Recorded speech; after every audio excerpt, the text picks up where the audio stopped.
A continuación, causa y efecto.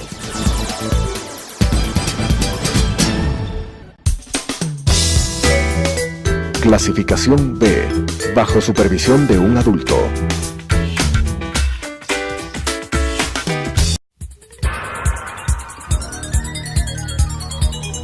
Las opiniones vertidas en este espacio por la producción y dirección del programa son de exclusiva responsabilidad de sus autores y de quienes intervienen en ellos.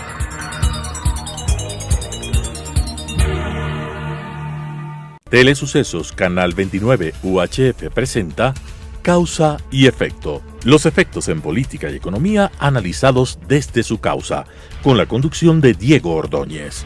Causa y Efecto. Bienvenidos nuevamente a Causa y Efecto, los efectos en la política y en la economía analizados de las causas. Y hoy vamos a analizar uno de los indicadores que me parece a mí de mayor relevancia cuando uno hace análisis de los resultados de una política económica. Y creo que además, si es bueno, demuestra que las políticas económicas son buenas; si es malo, demuestra que las políticas económicas son negativas. Y tiene que ver con el empleo, la tasa de empleo, la tasa de desempleo, la tasa de subempleo, que ahora le llaman empleo informal. Para analizar este tema, hoy contamos con la presencia del economista José Hidalgo. Él es director general de Cordes. Cordes es la Corporación de Estudios para el Desarrollo. Y en una publicación periódica que se denomina Cordes Opina, se analiza la última encuesta, que es una encuesta en realidad, ¿no? La última encuesta de empleo que analiza el comportamiento de estos indicadores hasta marzo de este año. Y si bien se advierten datos interesantes, diríamos positivos, mucho de la prensa ha recogido estos datos sin beneficio de inventario. Es fundamental analizarlos, dándoles contexto, analizando la evolución, la secuencia de las cifras y la perspectiva que se tiene hacia adelante, dependiendo de si las medidas económicas van a garantizar que se pueda sostener un crecimiento o un decrecimiento de la tasa de empleo, subempleo y desempleo. José, bienvenido a Causa y Efecto. Tú señalas, o señala Cordes en el análisis de la encuesta, que el indicador es positivo. Es decir, hay aumento del empleo adecuado, digamos la tasa de empleo, pero esto tiene algunos análisis que hacer. ¿Cuál fue la perspectiva, el enfoque que ustedes hicieron para analizar la encuesta de empleo de marzo del 2017? Sí, bueno, gracias Diego primero por la invitación. Hay algunos factores a tomar en cuenta. El primero que nosotros tenemos que tomar en cuenta, obviamente señalando que los resultados son positivos porque hay una recuperación en el empleo adecuado y una caída en el subempleo, es que nos estamos comparando contra un marzo, el de 2017, que fue excepcionalmente malo. La tasa de empleo adecuado de marzo del 2017 había sido la más baja para un mes de marzo desde que se tiene información comparable. Y entonces el aumento... Información comparable quiere decir... con la misma metodología. Con la misma metodología. Exacto. Esto es desde el 2007. Desde 2007 hay datos para junio y diciembre, pero para los meses de marzo empieza recién en el año 2013-2014. Entonces la serie no es tan larga, pero por ejemplo, en marzo de 2014 la tasa de empleo adecuado superaba los 45 puntos. Y en cambio en marzo de 2017 estuvo en 38 puntos. Entonces el incremento de 2,5 puntos que se dio entre marzo 2017 y marzo 2018 obviamente es importante, pero hay que tomar en cuenta que es frente a un mes que fue excepcionalmente malo. Marzo del 2014, entonces yo quería preguntarte por qué tomas la referencia del 2014, es porque ahí el dato es el comparable. El dato es comparable y porque además fue el último año, digamos, de bonanza económica. Entonces era un año en el cual la actividad todavía se estaba moviendo de una manera bastante dinámica, gracias a el precio del petróleo que seguía alto, el gobierno que gastaba manos llenas, y entonces el porcentaje de la población económicamente activa que tenía un empleo adecuado, que es importante también definir qué es un empleo adecuado. Claro. El INEC lo define como a las personas que trabajan la jornada legal de 40 horas a la semana y tienen ingresos no menores al salario mínimo. O que tienen ingresos no menores al salario mínimo, y trabajan menos horas, pero porque no quieren trabajar más, no porque no pueden trabajar más. Y en cambio el subempleo son las personas que ganan menos que el mínimo y trabajan menos horas de las que quisieran. O sea, a marzo del 2014, donde empieza a aplicar la metodología, la tasa de empleo adecuado era del 45% algo, ¿no es cierto? Exacto. A marzo del 2017, la era tasa de 38,5%.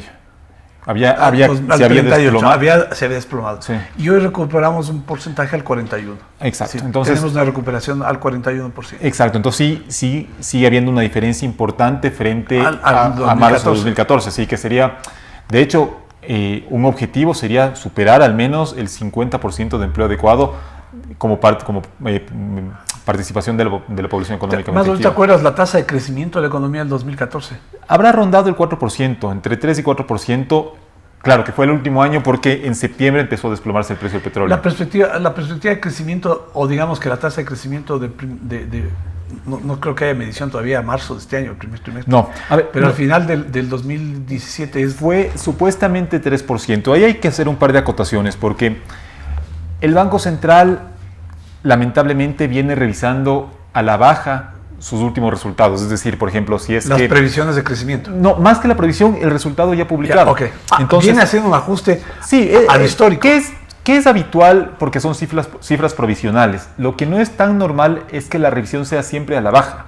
Debería ser a veces a la baja, a veces al alza, porque finalmente se incorpora nueva información o nuevos elementos. Pero lo que hemos visto, por ejemplo, en el tercer trimestre, el primer resultado que publicó el Banco Central decía o indicaba un crecimiento de 3,8% interanual para el tercer trimestre. Del Producto Interno. Del Producto Interno Bruto. En el siguiente boletín, que ya incorporaba información hasta el cuarto trimestre, el resultado del tercero ya no fue 3,8 sino 3,3. Entonces, la cifra de 3% para el año completo es posible que se revise un poco a la baja. No mucho, ¿no? Digamos 2,5 puntos, 2,7, estará por ahí, pero es posible que se revise. Pero más allá de eso, el tema es qué impulsó el crecimiento en 2017. Y las mismas cifras del Banco Central te reflejan que no hubo una inversión. De hecho, la inversión se contrajo en 2017. La inversión público y privada. El total de la inversión física. Las exportaciones crecieron marginalmente y lo que impulsó el crecimiento fue entonces el consumo público y principalmente el privado. Pero en 2017 hasta diciembre el mercado laboral no se había recuperado. Es decir, según el INEC, entre diciembre de 2016 y diciembre de 2017, el mercado laboral no había mostrado variaciones significativas estadísticamente. Entonces, ¿cómo se explica uno el crecimiento del consumo cuando el mercado laboral permaneció en la misma condición que el año anterior? Y eso, nuestra hipótesis, que yo creo que compartimos con varios analistas, es que el consumo se dinamizó por la inyección a la economía de recursos procedentes de nueva deuda pública, principalmente deuda externa. Porque en 2017... Es decir, el consumo, digamos que un consumo no sostenible, ¿no? No sostenible, porque de hecho uno puede ver una relación bastante estrecha entre el gasto público y el desempeño de la economía a partir del año 2009. Antes, en los primeros años de dolarización, la economía no dependía tanto del gasto público. Y entonces, en la actualidad, dada esa dependencia, si es que el gobierno tiene recursos para gastar, eso dinamiza el consumo que muchas veces viene relegado. Por ejemplo, lo que ocurrió en 2015, el gobierno se atrasó con los proveedores, cayeron los depósitos, se acumularon los atrasos y el consumo se contrajo y la economía se contrajo, de hecho, en 2016 también. Y luego, cuando pudo ponerse al día, la economía empezó a repuntar nuevamente. Entonces, fue también en el caso de 2017 un año en el que crecimos, pero frente a un pésimo año como había sido 2016. Y con el empleo, entonces estamos viendo que los sectores donde está creciendo el empleo son justamente los que dependen del consumo privado, la manufactura y el comercio. Esos son los dos sectores que están aportando en mayor medida a la creación de empleo adecuado. Entonces la duda surge en el caso de que el gobierno ya no pueda mantener el ritmo de financiamiento que tuvo en 2017, ¿qué va a pasar con esas actividades? ¿Qué va a pasar con el consumo en general? Para ir deteniéndonos en algunos datos. La economía crece, pero tampoco es que eso está significando un crecimiento del empleo. No, en 2017 el empleo no creció. Eso no ahora, en realidad lo que debería sostener el empleo es el crecimiento de la inversión. Exacto. Lo que no tenemos entonces es un crecimiento de inversión, lo que tenemos es un incremento del consumo por nuevo dinero, nuevo endeudamiento del Estado, que ese dinero entra a la economía, genera consumo y eso provoca aumento de empleo, pero no es un aumento sostenible. No, porque, por ejemplo, también hay una relación bastante estrecha entre el endeudamiento que consigue el gobierno principalmente y los depósitos. Como estamos en una economía dolarizada, donde la liquidez depende de cuántos dólares entran y salen de la economía, hay que reconocer, aunque esto no es bueno ni mucho menos, que la principal fuente de divisas para la economía en 2017 fue la deuda externa. El gobierno consiguió por endeudamiento externo 8.000 millones de dólares por lo bajo. Y eso obviamente termina de un modo u otro en el sistema financiero. El gobierno paga sueldos y salarios, eso termina en los bancos y los bancos tienen más plata para prestar. Y de hecho, en 2017, la cartera de crédito de los bancos creció más del 20%. Y los depósitos crecieron apenas 7%. Entonces, ese es otro factor que nos indica que ese crecimiento no fue sostenible, porque esa brecha tan grande entre el crecimiento de la cartera y el crecimiento de los depósitos no se puede mantener indefinidamente, porque significaría que la liquidez de los bancos se vaya para abajo. Obviamente, en 2016 los bancos llegaron a estar excesivamente líquidos porque la demanda de crédito había caído y por lo tanto tenían unos indicadores de liquidez que no significan prudencia, sino que ya empiezan a significar baja rentabilidad, porque a ningún banco le conviene tener la plata en la bóveda. Entonces los bancos pudieron ir ajustando la liquidez a niveles más adecuados, pero esa brecha, insisto, tan grande entre lo que creció la cartera y lo que creció los depósitos, se tiene que ir achicando. Y uno de los factores que explicaría justamente el aumento del consumo, además de la inyección de recursos por parte del gobierno, es que los bancos también prestaron más. Entonces, es otro factor que también depende de la deuda. Y que por tanto pero igual la pregunta es, ¿el crédito puede destinarse simplemente al consumo o el crédito puede destinarse a la inversión? Bueno, creció el crédito comercial, creció el crédito consumo. El comercial se refiere principalmente al de las grandes empresas, pero si bien algunas empresas pueden haber invertido, el monto total de inversión física, lo que se conoce como formación bruta de capital, decreció en 2017 frente a 2016, que ya había sido un pésimo año en lo referente a inversión. Eso quiere decir el resultado de la inversión. Exacto, el volumen de inversión. El volumen de inversión. De hecho, el volumen de inversión de 2017, si no me equivoco, está en niveles del año 2011. O sea, retrocedimos un montón en lo que se refiere a inversión. Y el otro factor deseable para explicar un crecimiento serían las exportaciones. Pero tampoco tuvieron un desempeño tan... Claro, las exportaciones en realidad están, diríamos, estancadas, ¿no? Porque el crecimiento... Sí, crecieron mínimo. Mínimamente, exacto. Eso no es significativo. José, pongamos un poco más de contexto. El gobierno del presidente Correa, ¿cómo empieza y cómo termina en desempleo? Un poco para evaluar esos periodos, esos 10 años. Ya. Y perfilar lo que va a suceder hacia adelante. A ver, él empieza con una tasa de empleo adecuado en torno al 40%. Mejora esa tasa en los años de bonanza petrolera hasta los niveles en torno al 45-46% del año 2014 y luego se desploman incluso por debajo del 40%. En el caso del presidente Moreno... En términos relativos, hubo un empate, digamos. Pero digamos, en absolutos, en número de gente, hay más gente que no está en empleo adecuado. A ver, porque la tasa de la población exacto, crece, sí. Y en número, en valor, contando gente, hay más gente. Lo que aumentó sensiblemente en el gobierno del presidente Correa fue el subempleo. Eso aumentó muchísimo, sobre todo en los años a partir del año 2015 y 2016, porque se veía un crecimiento enorme de la población económicamente activa. O sea, eso significaba, a ver, ese dato es bien interesante. La población económicamente activa, que se refiere a las personas que trabajan o que están dispuestas a trabajar, crecía en 2015 y 2016 muchísimo más que la población en edad de trabajar. Y eso más bien debería ir un poco de la mano, porque a medida que un chico se va graduando de la universidad, van cumpliendo 18 años, entra al mercado laboral.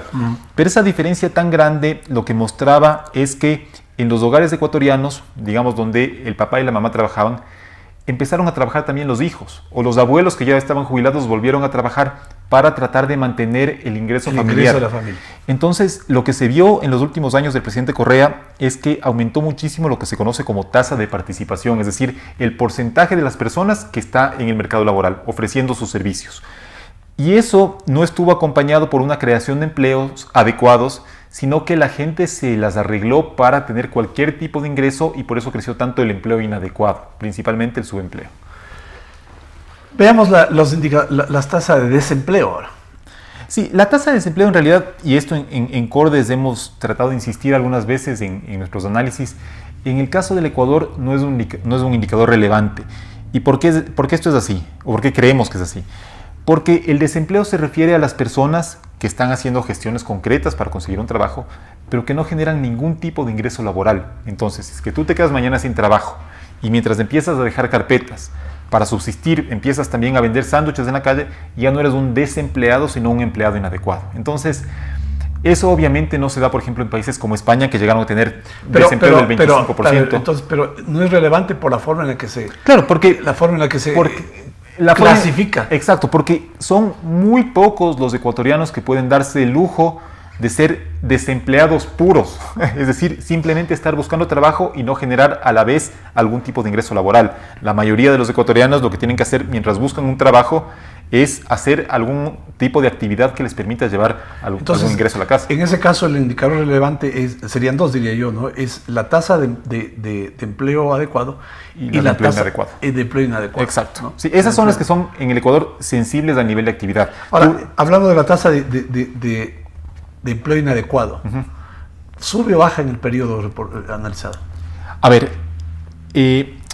durante la época de Correa, la tasa, a ver, no tengo el dato exactamente. El empleo inadecuado es lo que llamamos comúnmente la informalidad, es decir, aquellos que no tienen, digamos, un horario específico, un ingreso permanente y, digamos, en el caso ecuatoriano, la afiliación a la seguridad social. Ese es un poco confuso porque, no confuso, en realidad lo que pasa es que también hay empleados adecuados que puedan ser informales. Es decir, cumplen las 40 horas de la semana, ganan más de $386 al mes, pero trabajan en una empresa que no tiene RUC. Entonces, para el INEC ese empleado es adecuado pero informal. Entonces, obviamente la mayoría de los informales están concentrados en el empleo inadecuado. Los empleados adecuados informales son un porcentaje menor. Pero de hecho, ese es otro dato importante, Diego, que incluso muestra un poco la fragilidad de la mejora de los indicadores. Aumentó el empleo adecuado en el último año, entre marzo de 2017 y marzo de 2018. Pero a su vez aumentó el porcentaje de informales dentro de los empleados adecuados. Pasó de 14,5 a 15,5 más o menos. Entonces, sí se ve que son personas que están trabajando obviamente en condiciones mejores que los subempleados, pero que no tienen seguridad social. Y tampoco van a tener estabilidad. Exacto. O sea, porque la informalidad quiere decir actividades que no son continuas, digamos, no son instalaciones, no son empresas, no son fábricas o centros de trabajo estables. No, claro, no va a haber estabilidad. El INEC lo define como que trabajas en una empresa con o sin RUC. Si trabajas en una empresa sin RUC, es obvio que es mucho más probable que te despidan sin una indemnización, por ejemplo. Claro. Porque una empresa sin RUC no tiene que responder al Ministerio del Trabajo, claro, o al IES. Entonces, sí es un tipo de vulnerabilidad que se está generando. O sea, es básicamente lo que algunos, yo diría, defensores de los trabajadores califican como precariedad, ¿no? Sí. O sea, hay un nivel de precariedad porque no hay estabilidad. Exacto. Ahora, esta precariedad, digamos, del crecimiento del empleo adecuado, debido básicamente a condiciones estructurales de la economía, ¿no? No hay inversión, no hay nuevas instalaciones, no hay creación no hay inversión en bienes de capital, no se instalan fábricas. Visto en perspectiva, en las condiciones en las que está en este momento la economía, ¿tú avisoras que esto va a mejorar? Es decir, ¿va a haber una mejoría en el empleo adecuado o debería la tendencia ser a desmejorar? A ver, ahí estaba el reto principal del programa económico. O sea, el programa económico tenía que enfrentar los dos principales desequilibrios que están entorpeciendo la inversión privada, que son el desequilibrio fiscal, con un déficit enorme, y el tema de competitividad, porque el Ecuador es un país sumamente caro para producir frente a países vecinos como Colombia o Perú. Y me parece que el programa económico se queda a medias en ambos casos. En el tema fiscal, el ahorro que está proponiendo el gobierno es demasiado modesto para lo que se necesita. Y en el tema de competitividad, sí se toman algunas medidas enfocadas al menos en recuperar la competitividad, pero que me parece que ¿Pero cuáles son esas medidas para recuperar la competitividad? Por ejemplo, se piensa establecer nuevos mecanismos de contratación laboral. Eso puede hacer que a las empresas no les sea tan costoso contratar a un trabajador. Piensan también reducir la tramitología, que también para las empresas significa tener una o más personas revisando cómo se está actualizando la normativa todos los días. Pero encarecen los insumos, materias primas. Ese es uno de los puntos flojos del programa económico, es el tema de los aranceles. Porque si bien el gobierno dice que es únicamente bienes de consumo, hay bienes para los cuales no es fácil determinar si es que es un bien final o un bien intermedio. Así es. O sea, una computadora, ¿qué es? ¿Un bien final para una casa o un bien intermedio para una oficina? Claro. Entonces, ese yo creo que ha sido el punto o uno de los puntos más criticados dentro de los puntos criticables del programa. Si uno desglosa la encuesta, uno ve que la tasa de crecimiento del empleo adecuado es más importante, o uno más importante en el comercio. Uh-huh. Y comparativamente con lo que sucedió en los 10 años pasados, la construcción también era un buen generador de empleo. Cae significativamente, me parece, cuarto o quinto lugar de generación de empleo. Pero refirámonos al comercio. Es un contrasentido, me parece a mí, una medida económica orientada a obstaculizar la importación y el comercio, que son elevación de aranceles, contra un sector que está generando empleo. Porque además ya se vio lo que había pasado cuando se instalaron las salvaguardias, por ejemplo. Se asfixió el sector privado, particularmente el sector comercial. Hubo obviamente una menor salida de divisas, pero tener el resultado de la balanza comercial positivo cuando la actividad económica al interior del país se está contrayendo por culpa de esa medida, no me parece una... Sostienes, igual que el gobierno y que muchos de los que defienden este modelo, el que la defensa de la dolarización pasa por encarecer las importaciones para nada. Y restringir la salida de divisas por ese camino. Lo que pasa es que, a ver, y eso es un punto también que creo que es atinado al programa económico, que al menos intenta o empieza a intentar generar las condiciones para fomentar la exportación, es decir, el ingreso de divisas, porque el gobierno anterior al menos lo que hizo para fortalecer, entre comillas, la dolarización y restringir las importaciones, creyendo que con eso el dinero se quedaba en la economía, pero en una economía dolarizada lo que tiene que haber es un ingreso continuo de dólares y no evitar la salida. Todos los países del mundo importan porque todos los países producen ciertas cosas y necesitan otras cosas que no producen. Entonces, me parece una medida totalmente desatinada y no creo que fortalezca la dolarización. Y además es simplemente una ingenuidad, me parece a mí, ¿no? Porque el hecho de que se incrementen el valor de el precio de los productos importados, ¿no? Digamos que de alguna manera frena o puede desestimular que una persona compre un producto porque es más caro. Pero los grandes flujos de capital salen del país porque simplemente se van el capital, se sale, incluso pagando el 5% de impuesto a salida de divisas. Y porque la economía no ofrece estabilidad, no ofrece garantías, no es un espacio adecuado para la inversión. Y esto, bueno, tú dices, se están creando algunas condiciones para mejorar la competitividad, pero al tiempo también dices, están pensando en... Todavía no sabemos exactamente qué son las medidas. No, a ver... Hay en camino un proyecto de ley que todavía no sabemos qué... Sí, supuestamente el ministro Campana está tratando de fomentar algunos de los puntos que él venía impulsando, ¿no? De fomento de la exportación, fomento de las nuevas inversiones, que sería el camino deseable para fortalecer la dolarización y no este otro que me parece totalmente criticable, que es el de evitar que crezcan las importaciones. Porque además... Finalmente hay otro tema que tal vez no se toma en cuenta, y es que cuando tú encareces mucho la importación formal, el contrabando también está a la mano. Claro. Exacto. Además, ya tuvimos el fenómeno de ecuatorianos yendo por miles de haitiales a hacer compras incluso de supermercado. Entonces se ve que el tema no se soluciona encareciendo la importación. Pero además en el caso del contrabando, no solamente que no se pagan los aranceles, sino que el Estado pierde el IVA. Que normalmente se declara por las importaciones formales. Y siguen saliendo los dólares. Claro, siguen saliendo los dólares. No ganaste nada por ese lado. Pero yendo a la pregunta que me habías hecho hace un momento de cómo veía la perspectiva del empleo, entonces, para este año lo que estamos viendo es que el sector público, el gobierno central principalmente, sí está recortando el gasto de inversión. Y si es que no hay una compensación de parte del sector privado, en el sentido de que invierta más. Está reduciendo el gasto de inversión, pero no está reduciendo el gasto corriente. El gasto corriente no, el gasto corriente no lo está. Que es el menos productivo. Sí, y además el que ocupa la mayor parte del gasto total del presupuesto del Estado. Ahí el gasto corriente está creciendo principalmente por sueldos y salarios, que eso es llamativo porque el año pasado supuestamente ya se había determinado que los funcionarios de alta jerarquía iban a ganar 10% menos, que no se iban a llenar vacantes. Bueno, en ese contexto, los sueldos... Incremento de sueldos e incremento del número de nuevos empleados. Debe ser por eso, porque si es que uno compara lo que gastó el presupuesto del Estado entre enero y marzo de este año frente al primer trimestre del año anterior, aumentó en 3,5 puntos. O sea, es un crecimiento importante. Estás hablando de un nivel de déficit fiscal del tipo 6% y el aumento del gasto es 3%. Bueno, en el primer trimestre el gobierno también vio un incremento en los ingresos. Aumentaron un poco los ingresos petroleros porque el precio está creciendo y también aumentaron un poco los tributarios. Pero con el nivel del gasto contemplado en el presupuesto, el déficit debería ser similar al del año pasado, es decir, 7 puntos del PIB, y no los 5,6% que el presidente Moreno dijo cuando anunció el programa económico.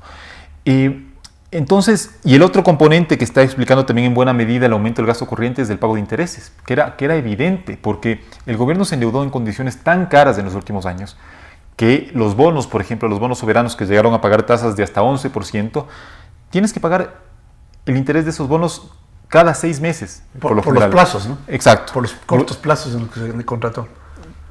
E incluso en algunos con plazos relativamente más largos, de 10 años, el interés sigue siendo sumamente alto frente a lo que pagan los países vecinos. Entonces, el año pasado se pagó por concepto de intereses 2.500 millones de dólares. Este año se calcula más o menos que van a ser 3.000 millones. Entonces, es un crecimiento importante porque ese es gasto corriente. Y entonces la variable de ajuste, lo que decía, es el gasto de inversión. Eso significa que el Estado está comprando menos máquinas o que está construyendo menos. Entonces tú habías dicho lo del sector de la construcción. Uh-huh. El sector de la construcción está muy atado, sobre todo en los últimos años, a lo que pasa con la inversión pública. Entonces eso anticipa que 2018 para el sector de la construcción, al menos el que está más vinculado con la obra pública, no va a ser un buen año. Y por lo tanto, si es que no hay una compensación de parte del sector privado, en el sentido que se invierta más, las perspectivas para el empleo no son favorables. Compensación del sector privado quiere decir que hayan condiciones para poder invertir, sí, que se repatrien capitales para que en vez de estar en el exterior ganando intereses, se conviertan en capital para generar empleo, invertir. Y esto parece que incluso con el programa económico no es previsible en el corto plazo. No, porque el programa económico no envía las señales totalmente claras que necesita el sector privado para invertir. Te añado ahí, ya, ok, el programa sí, pero digamos, la ministra de Economía, la ministra Viteri, fue al Fondo Monetario, ¿es una buena señal? Sí, que vaya es una buena señal, pero hay un tema respecto al endeudamiento que me parece que el gobierno todavía no tiene claro el problema que le puede significar. Y es que el informe de Contraloría establece que ya se sobrepasó el techo de endeudamiento y por lo tanto cualquier nuevo financiamiento del gobierno tiene que pasar por la aprobación previa de la Asamblea. El gobierno, en los primeros 9 meses de gestión, cuando estaba todavía Carlos de la Torre como ministro, se endeudó a un ritmo de 1.000 millones mensuales, 1.000 millones de dólares mensuales. Más que el gobierno anterior. Más que el gobierno anterior. O similar, sí, muy similar que el gobierno anterior. Y eso permitió que la economía empezara a recuperarse. Si es que el financiamiento, en el peor de los casos, que yo creo que es un caso extremo, se corta en seco, eso afecta severamente el nivel de actividad y por lo tanto esos indicadores del mercado laboral que venían mostrando una mejora se van a revertir. No hay mejor política social que generar empleo. Muchos creen que la política social es crear subsidios, pero la mejor política social es que cada ecuatoriano pueda tener la oportunidad de conseguir un empleo. Pero el empleo no por la inversión pública, sino por la inversión privada, que es la que se sostiene. La inversión privada sostiene el empleo en mediano y largo plazo. Y las cifras muestran que el gobierno, gastando como gastó durante 10 años, no fue capaz de generar el empleo sostenible que garantice que los ecuatorianos puedan mejorar sus condiciones de vida. Esperamos que el plan económico y sobre todo que el cambio de enfoque necesario que el gobierno tiene que hacer respecto a la política económica garantice que el Ecuador sí se convierta en un escenario de inversión privada, de nuevas fábricas, de nuevas plantaciones, para que aumenten las exportaciones, para que se mejore la capacidad de consumo y sobre todo para que haya más oferta de empleo. Nos vemos la próxima vez. Las opiniones vertidas en este espacio por la producción y dirección del programa son de exclusiva responsabilidad de sus autores y de quienes intervienen en ellos.